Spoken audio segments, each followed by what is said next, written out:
agad ang kawawa kahit walang imbestiga.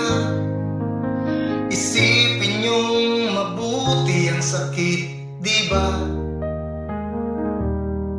Kapag kilala at mayaman, mahirap magparusaan dahil ang batas na ginawa ay pinaglalaroan lang.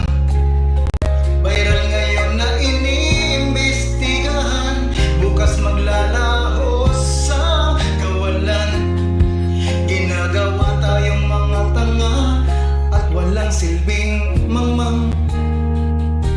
Makonsensya sana kayo dahil iniluklok kayo ng mga tao. Di para lukohin nyo magnakaw at magpayaman sa gobyerno. Gawin nyo sana ang responsibilidad nyo ng tapat at totoo. At kung magkamali kayo, parusahan nyo mga sarili ninyo.